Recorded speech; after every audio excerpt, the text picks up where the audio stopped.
The message arrived on a Tuesday afternoon while Kim was reviewing trade agreements in his cramped office aboard the orbital station. The holographic display flickered to life and showed an ornate invitation decorated with symbols from 100 different worlds. Marcus leaned back in his chair and read the words slowly. Galactic Council cordially invites you to the annual Harmony Festival.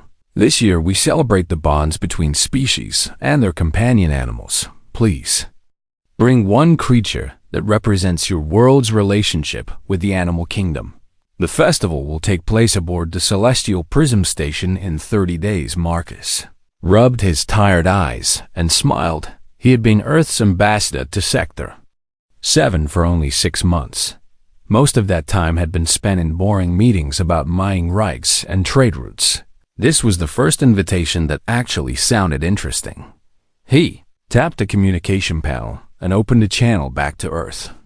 The signal took a few seconds to connect, and then his sister's face appeared on the screen. Rachel Kim was standing in her kitchen back in Montana. Through the window behind her, Marcus could see the mountains he had grown up exploring. Rachel smiled when she saw him and said, "Hey, little brother, you look tired." Marcus laughed and said, "Always listen, I need a favor." A big one. Rachel raised an eyebrow and crossed her arms. She knew that tone in his voice. It was the same tone he had used when he was 12 and needed her to cover for him after he broke their mother's favorite lamp. "What kind of favor?" asked Rachel. Marcus explained the invitation and the festival. He told her about how each species would bring their most beloved companion animal. He described how the other ambassadors were already talking about their choices. The Vexian delegate was bringing some kind of singing moth. The Kryn commander had a floating jellyfish thing that glowed in the dark. Rachel listened quietly, and then she understood. Her expression changed from curious to concerned in an instant. "You want Duke?" said Rachel. It was not a question. Marcus nodded and said, "I need Duke." Rachel turned away from the screen, and Marcus heard her sigh. He could picture her running her hand through her hair, the way she always did when she was thinking hard about something. After a long moment, she looked back at him. "Marcus, these aliens have probably never seen anything like him. Duke is not some cute little pet. He's a trained military working dog. He's 110 pounds of pure muscle and instinct." Marcus leaned forward, and his voice became serious. He said, "I know exactly what Duke is. I served with him for 3 years in some of the worst places on Earth. I watched him save lives. I watched him pull children out of burning buildings. I trust him more than I trust most people." Rachel bit her lip and asked, "But why Duke? Why not bring something safer? Something that won't scare everyone?" Marcus was quiet. For a moment, he thought about the stories he had heard from other ambassadors. He thought about how every species seemed to bring creatures that were bred to be harmless and cute. Nobody brought anything real.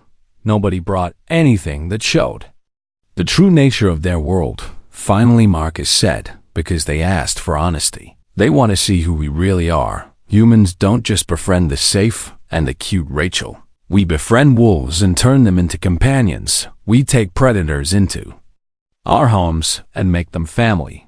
That says something about us, something important." Rachel stared at her brother through the screen. She saw the determination in his eyes. It was the same look he had when he joined the Marines, the same look he had when he volunteered for the most dangerous assignments. She knew she could not change his mind. "All right," said Rachel, "but if this goes wrong and you start an interstellar incident, don't expect me to bail you out." Marcus grinned and said, "Deal." 3 weeks later, Marcus stood in the docking bay of the Celestial Prism Station. The transport ship had just arrived from Earth, and the cargo bay doors were opening. He could hear Duke barking inside. It was a sound that made him smile, a sound that meant home. The handler led Duke down the ramp, and the German shepherd immediately spotted Marcus. The dog's entire body language changed. His tail started wagging so hard, his whole back end shook. He pulled against the leash, trying to get to Marcus faster. Marcus knelt down, and Duke crashed into him with enough force to knock a smaller person over The dog was licking his face and making happy whining sounds. Marcus wrapped his arms around the thick fur and felt the solid muscle underneath. He had missed. He had missed his friend Easy Boy, said Marcus. Easy, we're going to have an interesting few days. The handler gave Marcus Duke's gear and paperwork. She was a young corporal from the canine unit, and she looked worried, sir. She said, "Are you sure about this?" Read the briefing. These aliens have never seen a dog before. Some of them are pretty small. Duke might scare them. Marcus stood up and clipped Duke's leash to his belt. He looked at the handler and said, "That's kind of the point, Corporal. Thanks for bringing him." The handler saluted and headed back to the transport. Marcus looked down at Duke, who was sitting at attention now. All business. The dog was scanning the docking bay with those intelligent amber eyes. His ears were swiveling to catch every sound. He looked alert and ready for anything. "Come on, partner," said Marcus. "Let's go show them what Earth is all about." They walked through the corridors of the Celestial Prism Station. The place was massive. The walls were made of some kind of crystal that caught and reflected light in beautiful ways. Other delegates passed them in the hallways. Most were humanoid, but some were very alien. A being made of living water flowed past. A creature that looked like a floating jellyfish drifted by overhead. Every single one of them stopped and stared when they saw Duke. Marcus could see their reactions clearly. First came surprise, then came fear. Some beings actually pressed themselves against the walls to give Duke a wide berth. One small furry alien made a squeaking sound and ran in the opposite direction. Duke seemed unbothered by all the attention. He walked calmly at Marcus' side. His pace matched perfectly with Marcus' steps. Years of training showed in every movement. He was alert but not aggressive, watchful but not threatening to Marcus. He looked like the professional he was. To the aliens, he probably looked like death on 4 legs. They reached Marcus' quarters and went inside. The room was larger than his office, but still pretty. Basic: a bed, a desk, a small bathroom. There was a window that looked out at the stars. Marcus unclipped Duke's leash, and the dog immediately began investigating every corner of the room. His nose worked overtime. He sniffed the bed. He sniffed the desk. He checked under everything. Finally satisfied that the room was safe, Duke came back to Marcus and sat down. "Good boy," said Marcus. He scratched behind Duke's ears in the spot that always made the dog's back leg twitch. "You did good on the trip." Duke leaned into the scratching and his tongue lolled out. For a moment, he looked less like a dangerous predator and more like what he really was. A dog who loved his person. Marcus pulled out his datapad and reviewed the festival schedule. The opening ceremony was tomorrow morning. Each delegate would introduce themselves and their companion animal. Then there would be 3 days of activities and demonstrations. On the final day, there would be a big showcase where each companion would perform. He looked at Duke and said, "Well, boy, I hope you're ready. Tomorrow we show them that humans don't do anything halfway, not even friendship." Tilted his head to the side, in that way dogs do when they are trying to understand. His tail thumped against the floor. Twice Marcus smiled and said, "Yeah, this is either going to go really well or really badly. No middle ground." He pulled out Duke's travel bowl and filled it with water from the bathroom. The dog drank deeply. Then Marcus unpacked the bag of kibble and gave Duke his dinner. While the dog ate, Marcus changed out of his formal uniform and into something more comfortable later. That night, Marcus lay in the unfamiliar bed staring at the ceiling. Duke was on the floor beside him. The dog was already asleep and making soft snoring sounds. Marcus could hear his steady breathing in the darkness. He thought about what Rachel had said about starting an incident, about scaring everyone. Maybe she was right to worry. Maybe bringing Duke was a mistake. But then Marcus remembered why he had made this choice. The galaxy needed to understand humans, really understand them. Not just the polite diplomatic version. They needed to see the truth. That humans could look at something dangerous and see a friend. That Humans could earn the loyalty of a predator. The humans were not afraid to love something that could hurt them. Marcus reached down and rested his hand on Duke's side. He felt the dog's chest rise and fall with each breath, steady and strong and alive. Tomorrow. He thought tomorrow they will see. He closed his eyes, and eventually sleep came. Outside the window, the stars turned slowly in the endless dark. The central pavilion of the Celestial Prism Station was unlike anything Marcus had ever seen. The massive circular room stretched at least 300 feet across, and the ceiling disappeared into darkness far above. Soft lighting came from everywhere, and nowhere at once. The floor was made of something smooth and warm that changed colors when you walked on it. There were platforms at different heights, connected by gentle ramps. Each platform had climate controls and cushions designed for different species. Marcus stood at the entrance with Duke at his side. The dog was wearing his working harness. The gear was black and official looking with Earth Defense Force patches on both sides. Duke stood at perfect attention. His ears were forward. His eyes scanned everything. He looked every inch the professional soldier he had been trained to be. They were not the first to arrive. At least 30 other delegates were already in the pavilion with their companion animals. Marcus took a deep breath and led Duke inside. The reaction was immediate and dramatic. Ambassador Lyra of the Vexian Collective was standing near the center of the room. She was tall and thin with pale blue skin and a crest of feathers that ran from her forehead down her back. In her forehand she held a small glass container. Inside was a moth-like creature with crystal wings. When it moved, the wings caught the light and made musical sounds. Lyra saw Duke, and her feathers went flat against her head. Her large eyes grew even larger.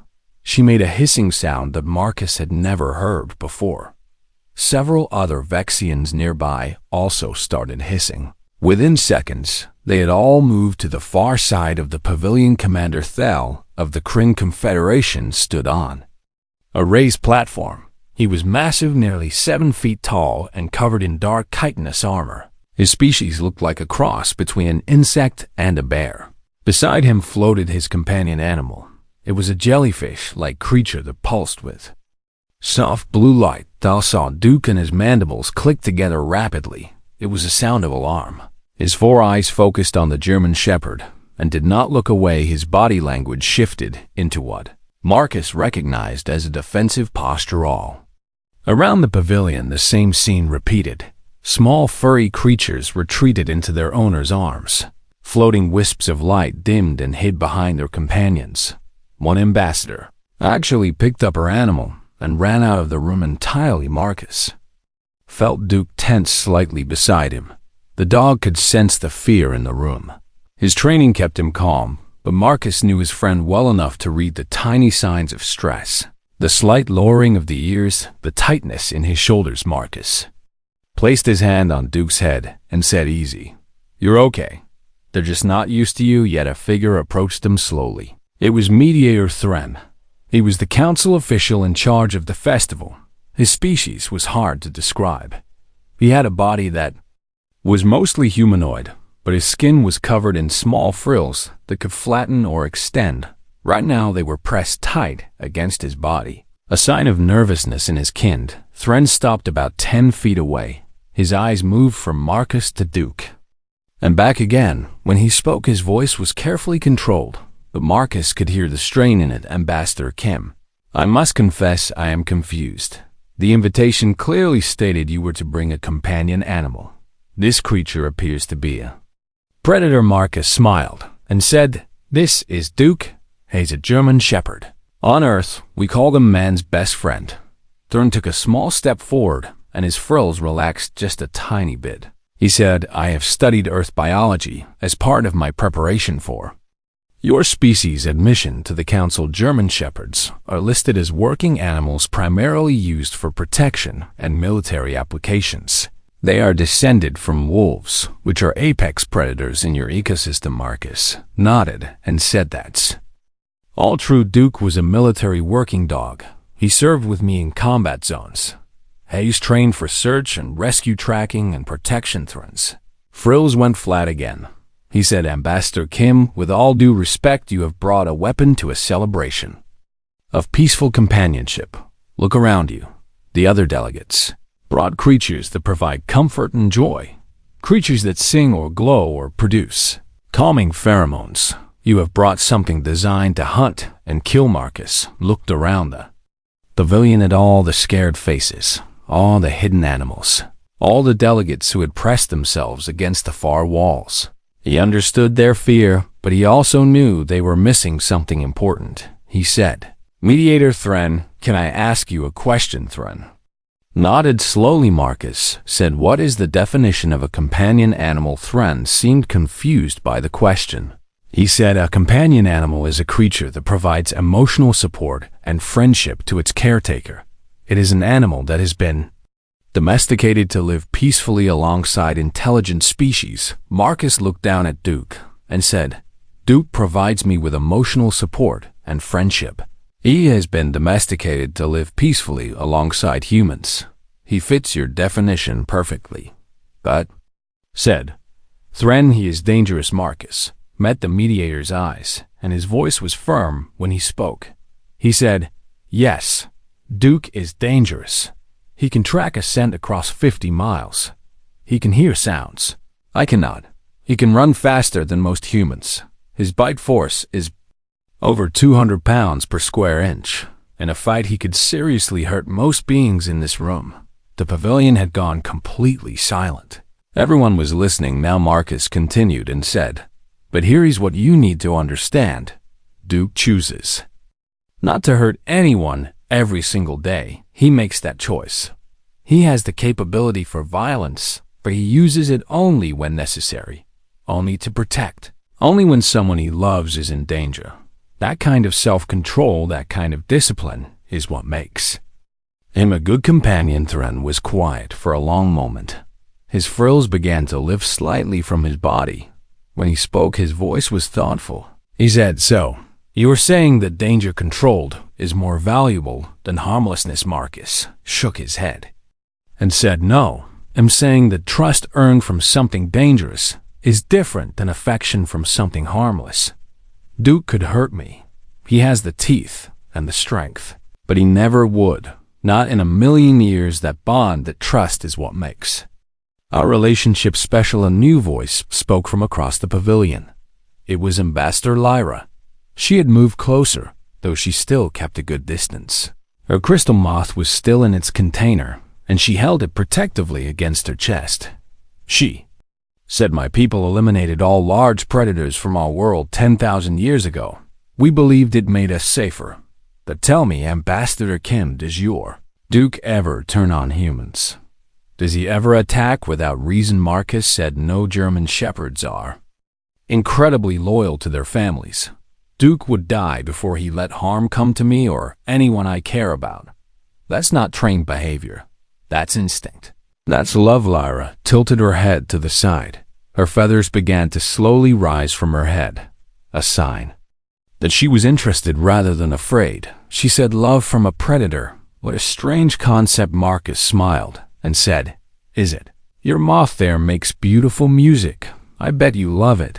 But could it protect you if something threatened you? Could it stand between you and danger?" Lyra looked down at her crystal moth and said, "No, it is fragile. If danger came, I would have to protect it." Marcus said, "Exactly. Duke and I protect each other. It's a partnership, not ownership." Commander Thal spoke up from his platform. His voice was deep and rumbling. He said, "The Kryn breed war beasts, creatures engineered for combat. They obey because they are programmed to obey.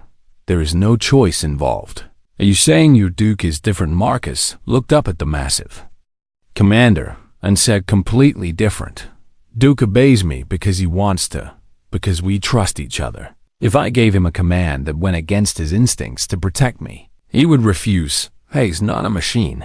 He's a thinking, feeling being who has chosen to be my friend." Thal climbed down from his platform. His jellyfish companion floated after him. The commander approached Marcus and Duke. Each step made the floor vibrate slightly. He stopped about 5 feet away. Duke tensed, his eyes locked onto Thal. The dog could sense that this was a powerful being, a potential threat. But Duke did not growl or bark. He simply stood ready, waiting for Marcus to tell him what to do. Thal stared at Duke, and Duke stared back. Neither blinked. The entire pavilion held its breath. Finally, Thal said, "Your companion shows no fear. He sees that I could crush him, and yet he does not run. Is this bravery or stupidity?" Marcus said, "It's trust. Duke knows I'm here. He knows I won't let anything bad happen to him.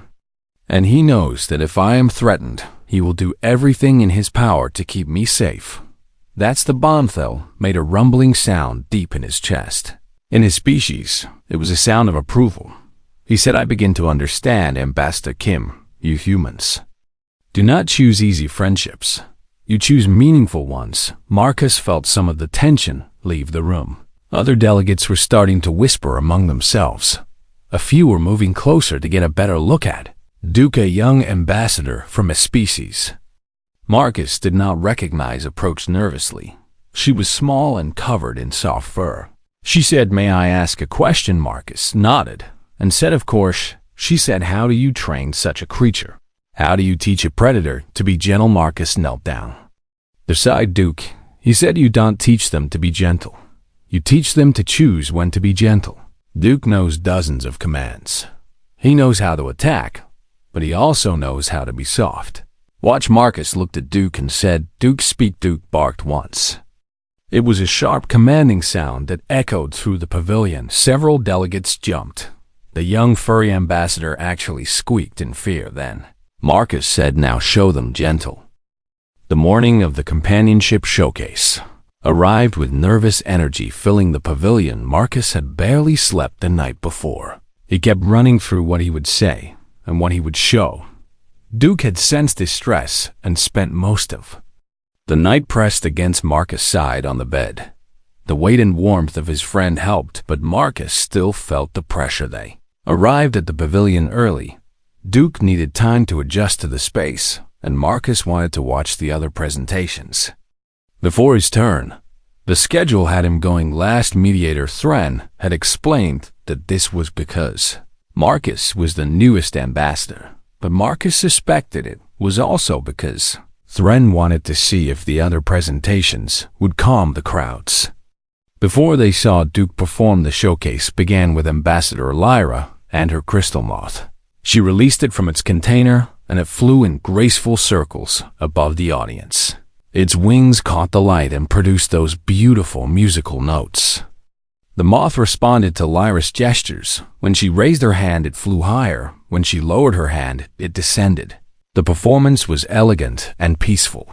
The audience applauded with various sounds and gestures appropriate to each species. Next came a delegate from a water world. His companion was a small aquatic creature that lived in a floating sphere of water. The creature could change colors and create patterns. It put on a dazzling display of light and movement. The audience loved it. One after another, the delegates presented their companions. They were singing creatures and glowing creatures. There were animals that could float and animals that could change shape. Every single one was impressive in its own way. Every single one was completely harmless. Marcus watched and felt Duke shift beside him. The dog was patient, but Marcus could tell he was getting restless. They had been sitting still for over 2 hours. He whispered, "Keep it together, boy. Almost our turn." Duke looked up at him with those intelligent eyes. His tail thumped once against the floor. Finally, Mediator Thren called Marcus' name. The pavilion fell silent. Every eye turned toward them. Marcus felt his heart rate increase. This was Ide. Stood and walked toward the center of the performance space. Duke walked beside him with perfect precision. Their steps were synchronized from years of practice. When Marcus stopped, Duke sat immediately. The dog faced the audience, and his posture was alert and professional. Marcus looked out at the gathered delegates. He saw curiosity on some faces, fear on others, skepticism on many. He took a deep breath and began. He said, "My name is Marcus Kim, and I am the ambassador from Earth. This is Duke. He is a German shepherd, and he has been my partner for 5 years before I came to the stars." Duke and I served together in the Earth Defense Force. A holographic display activated behind him. Images began to play. They showed Marcus and Duke in various situations.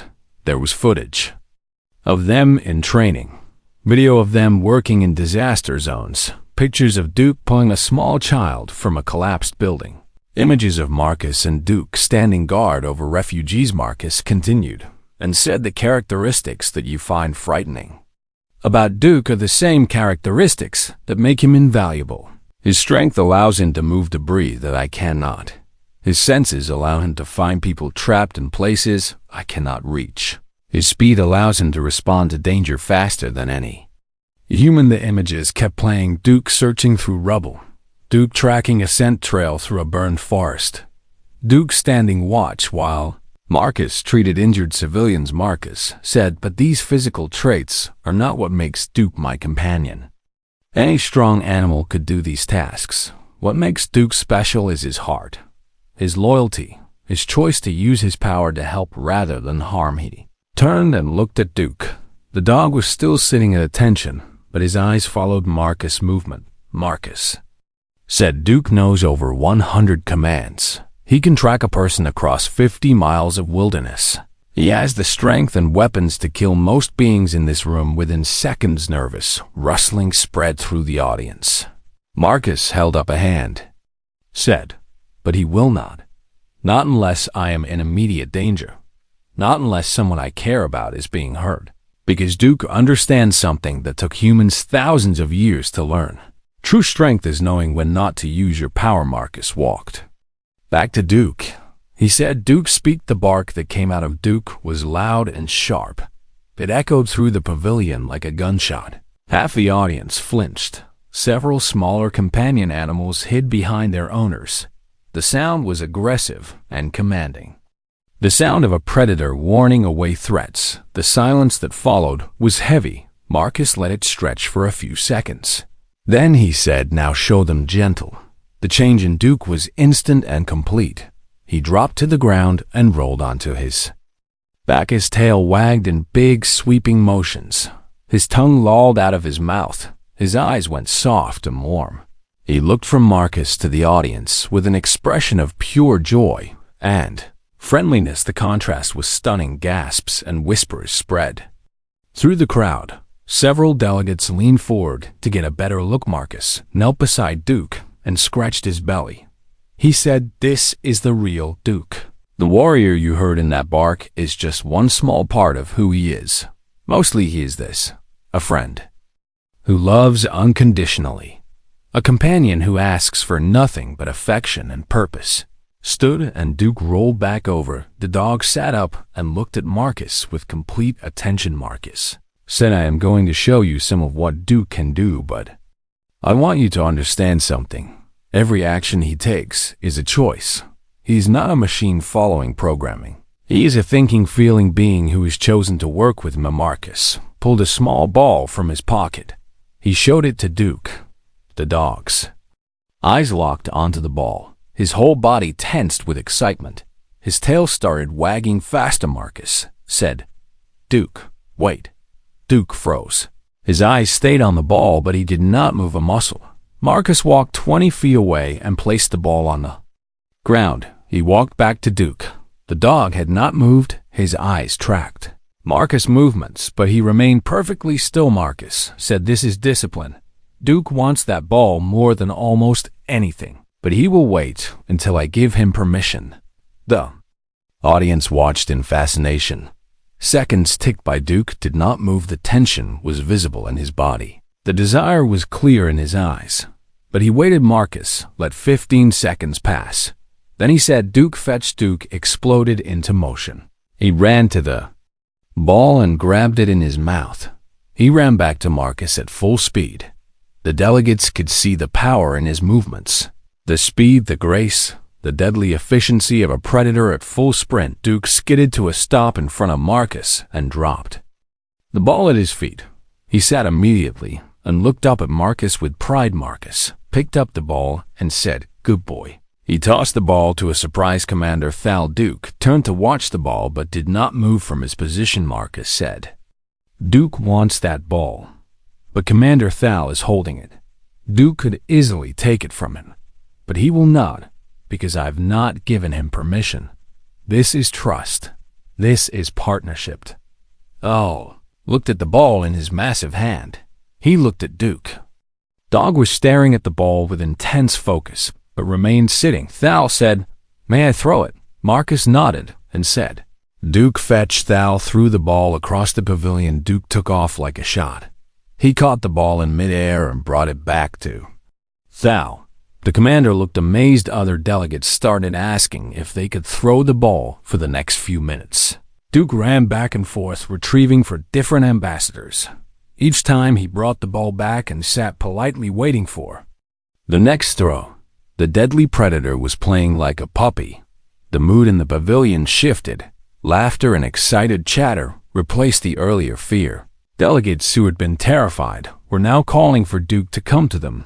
The dog responded to each person with gentle patience. Marcus said, "This is why I wanted to show you. Duke contains multitudes.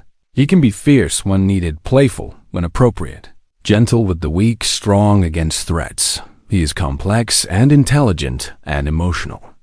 Just like all of you." He called Duke back to his side. The dog came immediately and sat at attention again. Marcus said, "Humans are not the strongest species in the galaxy. We are not the smartest or the most advanced, but we have one gift that I believe is unique. We can look at something dangerous and see the potential for friendship." Marcus gestured to Duke and said, "Our ancestors found wolves at the edges of their camps. Wolves that could kill them, wolves that competed for the same food, and instead of destroying them, we offered partnership. We said, 'Join us, hunt with us, protect us, and we will protect you.' And the wolves said, 'Yes.'" He paused and looked around the pavilion and said, "That was 40,000 years ago. We have been refining that partnership ever since. German shepherds, like Duke, are the result of 400 centuries of cooperation between predator and prey. We chose to trust each other, and that trust created something new. Something better than either species was a lone ambassador." Lyra stood and approached. She said, "May I try something, Ambassador Kim?" Marcus nodded. Lyra walked up to Duke. She knelt down in front of him. She was very close. Close enough that Duke could hurt her if he wanted to. She extended her hand and placed it on Duke's head. She said, "The first time I touched you, I was afraid. Now I understand. You could hurt me, but you choose not to. That is not weakness. That is strength of character." She looked up at Marcus and said, "My people killed all our predators. We thought it made us safe, but it also made us unable to understand beings like you and Duke. We lost something important when we eliminated danger from our world. We lost the ability to." The day after the showcase, Marcus woke to find Duke already awake and sitting by the window. The dog was watching the stars drift past. His ears were forward and alert. Something had his attention. Marcus sat up and said, "What is it, boy?" Duke turned and looked at him. Then he looked back at the window. His body language showed interest, but not alarm. Still, Marcus trusted his partner's instincts. Something was different today. He got dressed and checked his messages. There were dozens of them. Other ambassadors requesting private meetings. Mediator Thren asking for a follow-up discussion. Even a message from the Galactic Council itself, expressing interest in learning more about Earth animal companions. But there was one message that stood out. It was from Ambassador Lyra. She wanted to meet with Marcus and Duke privately. She said she had something important to discuss. Marcus replied and agreed to meet her in one of the smaller gardens on the station. These gardens were scattered throughout the celestial prism. They were quiet spaces designed for reflection and private conversation. Each one was tuned to different environmental conditions to accommodate various species. An hour later, Marcus and Duke walked into the Garden of Still Waters. It was a beautiful space filled with plants from dozens of worlds. A small stream ran through the center, and the sound of water was calming. The air was cool and smelled of growing things. Ambassador Lyra was already there. She stood beside the stream, with her crystal moth resting on her shoulder. When she saw Marcus and Duke approaching, her feathers lifted in greeting. She said, "Thank you for coming." Ambassador Kim Marcus said, "Please, call me Marcus. What did you want to talk about?" Lyra's expression shifted to something Marcus read as sadness. She said, "I wanted to tell you a story about why I reacted so strongly when I first saw." Duke Marcus sat on a bench near the stream. Duke lay down at his feet. Lyra settled onto a cushion designed for her. "Species," she said, "I told you that my people eliminated all large predators from our world. That is true, but I did not tell you why it became so important to me personally." She paused and stroked her crystal moth gently. It sang a quiet note. She continued and said, 60 years ago, I had a daughter. Her name was Lissa. She was young and curious and full of life. Our family lived in one of the nature preserves on our homeworld. We believed in conservation, in protecting what little wild places remained." Marcus felt a weight settle in his chest. He knew where this story was going. Lyra said, "One day Lissa went exploring in the preserve. She was not supposed to go alone, but she was at that age where children think they know better. She found a cave inside. That cave was one of the last surviving mountain stalkers, a predator that was supposed to be extinct. Her feathers flattened against her head. The memory was clearly painful. She said, the stalker killed my daughter. By the time we found her, it was too late. After that, I spent years studying predator behavior. I wanted to understand why. Why did it attack? Was there something we could have done differently?" Marcus said, "I am so sorry, Lyra. I cannot imagine that pain." Lyra looked at him with her large eyes and said, "I learned that the stalker attacked because it was starving. Its natural prey was gone. We had removed too much from the ecosystem. The predator was desperate. In a way, we killed my daughter by trying to make our world too safe." She stood and walked closer to Duke. The dog watched her, but did not move.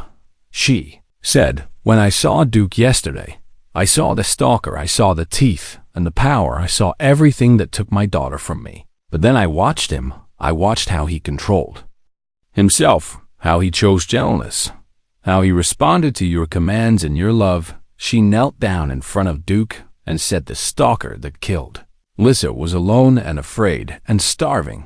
It had no pack, no family, no purpose. It attacked because it knew nothing else. But you, Duke, you have Marcus. You have purpose. You have love. That makes all the difference." Duke slowly reached out and placed his paw on Lyra's knee. It was a gentle gesture, comforting. Lyra placed her hand over his paw and said, "Understand now what you were trying to teach us, Marcus. It is not the predator that is dangerous. It is the predator without connection, without purpose, without love." Marcus felt his throat tighten. He said, "Duke would never hurt someone without reason. But you were right. If he was alone and desperate, he might make different choices. We shape each other. He makes me better, and I help him be his best self." Lyra nodded and said, "My people made a mistake when we eliminated all predators. We did not just lose the animals. We lost the understanding of how to live alongside danger, how to create relationships built on respect rather than domination." She looked at Marcus and said, "I want to learn from Earth. I want to understand how your people maintained this balance. Perhaps it is not too late for the Vexian people to rediscover what we lost." Before Marcus could respond, his communicator chimed. It was an urgent message from Mediator Thren. There was an emergency. All delegates were to report to the central pavilion immediately. Marcus stood and said, "We need to go. Something is wrong." They ran through the corridors toward the pavilion. Duke kept pace easily. Other delegates were also hurrying toward the central area. Marcus could hear alarm klaxons in the distance. When they reached the pavilion, it was chaos. Delegates were shouting in various languages. Companion animals were crying out in distress. Mediator Thren stood on the central platform trying to restore order. Marcus pushed through the crowd and said, "What happened?" Ed Thren turned to him, and his frills were completely flat with stress. He said, "Sabotage. Someone has damaged the life support systems. The lower levels where we keep the companion animals overnight are filling with toxic gas. We have maybe 20 minutes before the concentration becomes lethal." Marcus felt his stomach drop. He said, "Have you evacuated the animals, Thren?" said the emergency doors sealed automatically. They are trapped. We cannot override the safety systems. In time, the animals are going to die. The pavilion erupted in fresh panic. Delegates were crying. Others were trying to reach the lower levels on their own. Station security was attempting to hold them back. Marcus looked at Duke. The dog was already alert, already reading Marcus' body language. Duke knew that something was wrong and that Marcus needed him. Marcus knelt down and grabbed Duke's harness. He looked his friend in the eyes and said, "Search and rescue, boy. Just like old times. Are you ready, Duke?" Barked once sharp and ready. Marcus stood and shouted to Thren and said, "I am going and Duke can find them." "We have done this before," Thren said. "Ambassador, that is suicide. The gas is already at dangerous levels. Even with a respirator, you will have minutes before it overwhelms the filters." Marcus was already moving toward the access stairs. He said, "Then I better work fast." Duke search and rescue mode. Duke took off toward the stairs. Marcus ran after him. Behind them, he heard other voices. Ambassador Lyra shouted that she was coming too. Commander Thal said the Kryn do not abandon the helpless. By the time Marcus reached the stairwell, he had been joined by 5 other delegates. Each of them wore emergency respirators. Each of them looked terrified. But determined, Marcus pulled on his own respirator and said, "Follow Duke. He knows what to do. Stay close and do not take off your masks." He opened the door to the lower level, and immediately his eyes began to water. The gas was yellowish and thick. Visibility was terrible. The emergency lights gave everything a sickly glow. Duke plunged into the gas without hesitation. His training overrode any fear or discomfort. Marcus followed and trusted his partner to guide them. The German Shepherd moved with purpose. His nose worked overtime. His ears swiveled, catching sounds that the others could not hear. He zigzagged through corridors, leading them deeper into the affected area. They found the first animal in an alcove. It was Lyra's crystal moth. The creature was lying still. Its wings had stopped making music. Lyra picked it up carefully and cradled it against her chest. Tears ran down her face. Duke did not stop. He led them to a sealed room where Commander Thal's jellyfish companion was floating. Weakly, Thal broke down the door with his massive strength and retrieved his friend one by one. Duke found the animals. Some were conscious, some were not. Each time, he would lead the rescuers to the location and then immediately move on to find the next one. There was no wasted motion, no hesitation. This was what he had been trained for. This was his purpose. Marcus lost track of time. His respirator was making warning sounds. The filter was getting clogged with the toxic gas. His lungs burned. His eyes streamed tears. But Duke kept moving forward, so Marcus kept following. They found a young ambassador's companion trapped under fallen debris. Duke helped dig it out. They discovered a small group of animals that had huddled together for safety. Duke herded them toward the exit. Marcus did not know how long they were down there. It felt like hours, but was probably only minutes. His vision was starting to blur. His head felt light. He knew he was reaching his limit. But Duke was still working, still finding animals, still saving lives. Finally, they emerged from the toxic zone. Station security helped them out of the stairwell. Medical teams rushed forward. Delegates reunited with their companions. The pavilion was filled with relieved sobbing and grateful prayers in a dozen languages. Marcus pulled off his respirator and gulped clean air. His lungs felt like they were on fire. Duke was beside him, panting heavily. The dog's eyes were red and irritated. His fur was matted with sweat and contamination. A medical technician tried to check Marcus, but he waved them away. He said, "Check Duke first. He was in there longer than any of us." The technician scanned Duke with medical equipment. She sighed. The medical bay was quiet, except for the soft sounds of various species breathing. Marcus sat beside Duke's recovery pod, watching his friend sleep. The veterinary team had done a full scan and treatment. Duke would be fine, but they wanted to keep him overnight for observation. The gas exposure had been worse than anyone initially thought. Marcus refused to leave. He pulled a chair next to the pod and settled in for a long night. His own treatment had been quick, some oxygen therapy, and medication for the respiratory irritation. The doctors had been more worried about Duque. Human respiratory system was designed to handle a variety of atmospheric conditions. A dog's system was more specialized, more vulnerable to certain toxins, but Duque was tough. He had survived worse during their years together. Marcus remembered a mission in the mountains, where they had been caught in a chemical fire. Duque had inhaled smoke for hours while helping to locate trapped miners. The dog had spent a week in recovery, but had come back stronger than ever. The door to the medical bay opened and Ambassador Lyra entered quietly. She carried her crystal moth in its container. The creature was sleeping, its wings were folded and dark. She said, "I hope I am not disturbing you." Marcus shook his head and said, "Not at all." "Cannot sleep." Lyra pulled up another chair and sat beside him. For a few moments, they just watched Duque breathing steadily in the pod. Finally, Lyra said, "I spoke with mediator Thren. Sabotage was carried out by a radical group opposed to Earth's admission to the Galactic Council. They believed that showing the weakness of our companion animals would somehow discredit the entire concept of the harmony." Festival Marcus felt anger flare in his chest, but he kept his voice calm. He said they almost killed innocent creatures to make a political point. Lyra nodded and said they have been arrested. The council is taking this very seriously, but there is something else you should know. The council has moved up the vote on Earth's membership. They want to hold it tomorrow. Marcus looked at her surprised. He said, "Tomorrow, but we are not prepared. We have not completed the standard review process." Lyra said the council has seen enough. What happened today changed many minds.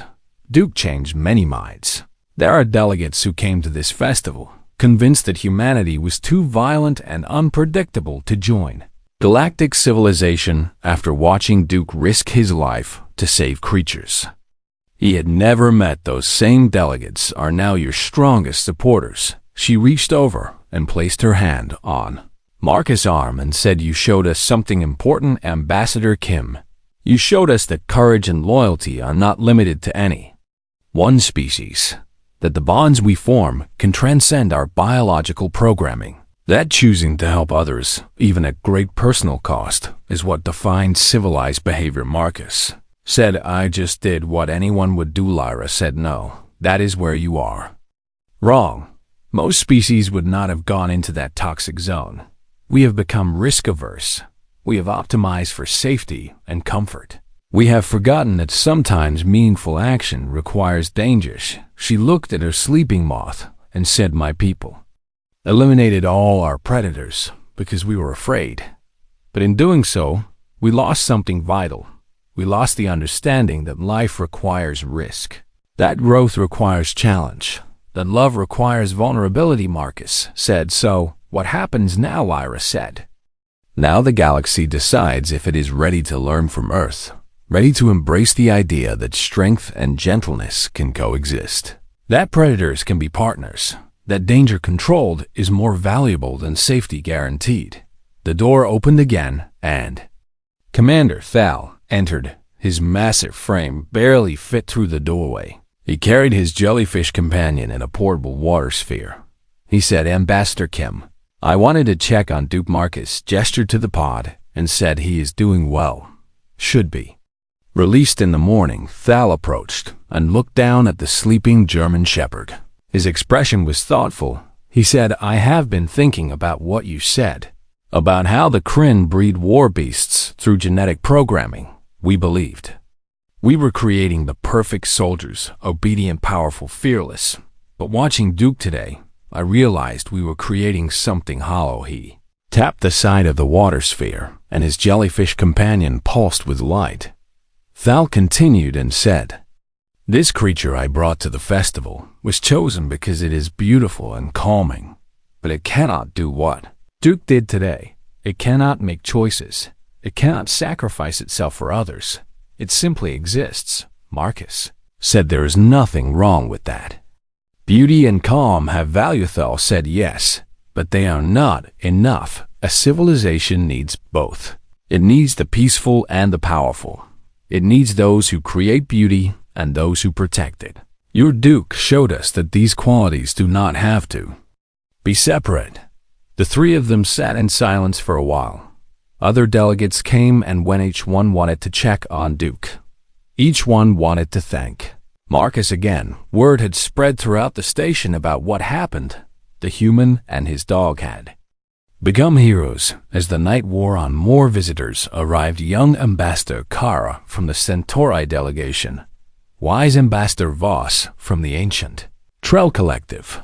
Even delegates who had initially been terrified of Duke now came to pay their respects. Each one shared stories about their own companions, about what they had learned from watching Duke, about how their perspectives had changed. Ambassador Kara said, I went home and researched Earth animals. Did you know humans have domesticated over 40 different species? Not just dogs, cats, horses, birds, even large predators like bears in some cases. No other species in the galaxy has formed so many cross-species bonds. Marcus said, we have always been good at making friends, even with beings very different from us. Said, that is what makes humanity special. You do not fear difference. You embrace it. You look at a wolf and see a potential friend. You look at the stars and see potential neighbors. That optimism, that willingness to trust is rare in the galaxy. Ambassador Voss spoke in his slow, ancient voice. He said the Trell had existed for 50,000 years. We have seen civilizations rise and fall. We have watched species destroy themselves through fear and isolation. Humanity is young, but you possess wisdom that many older species have lost. The wisdom to build bridges instead of walls. As dawn approached on the station artificial day cycle, Marcus finally dozed off in his chair. He dreamed of home, of running through the Montana mountains with Duke, of simpler times before the stars called. He woke to something wet touching his hand. He opened his eyes and saw Duke standing beside him. The recovery pod was open. The dog was weak, but awake. His tail wagged slowly. Marcus dropped to his knees and hugged his friend. He said, Hey, boy, you scared me. Duke licked his face and leaned into the embrace. The veterinary technician approached and said he woke up a few minutes ago. Vital signs are good. He's going to be fine. Marcus felt relief wash over him. He said, Thank you. Thank you so much. The technician smiled and said, Thank your dog. Ambassador, his physical conditioning is remarkable. Any other animal would have taken days to recover from that level of exposure. Marcus said, He is tough. Always has been. He stood and Duke pressed against his leg. They walked slowly out of the medical bay. The corridors were quiet. Most of the station was still sleeping. They made their way to the observation deck where they had spent time on their first night. Marcus stood at the window, looking out at the stars. Duke sat beside him. They watched the light from distant suns reflect off the station's crystal walls. Marcus said, Big day today, boy. The council votes on whether Earth joins galactic civilization. No pressure, right? Duke looked up at him and tilted his head. Marcus laughed and said, Yeah, I know we already won. We showed them what humans are about. The vote is just a formality. Now the door to the observation deck opened, and Mediator Thren entered. His frills were lifted in a sign of good mood. He said, Ambassador Kim, I am glad I found you. I wanted to speak with you before the vote. Marcus turned and said, What can I do for you? Mediator Thren approached and said, I wanted to apologize. Not just for what I said yesterday about animals being unimportant, but for how I viewed your species before this festival. He paused and looked at Duke and said, I read the reports about Earth. I saw the wars, the violence, the environmental damage. I concluded that humans were too dangerous and unstable for the Council. I argued strongly against your admission. Marcus said, But you changed your mind. Thren said, I did. Because I realized I was making the same mistake the Vexians made when they eliminated their predators. I was judging you only by your capacity for harm, while ignoring your capacity for good. He knelt down to Duke's level and said, This dog is a perfect metaphor for humanity. He has the tools to cause great damage. But, he chooses kindness. He chooses service. He chooses love. That choice, the conscious decision to be gentle, despite having the power to be terrible, is what defines civilization, Tren. Students said the council will vote this morning, I believe. Result will be overwhelmingly in your favor. Earth will be welcomed into galactic society. But I want you to know that it is not because we think you are harmless. It is because we trust that, like Duke, you will choose to use your strength wisely, Marcus.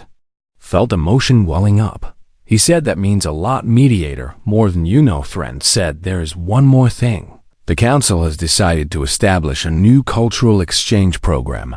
We want to learn more about Earth's animal companion traditions. Several worlds have already expressed interest in starting their own programs. You and Duke have inspired a movement, Marcus. Looked down at Duke and said, "You hear that, boy? You are starting a revolution." Duke wagged his tail.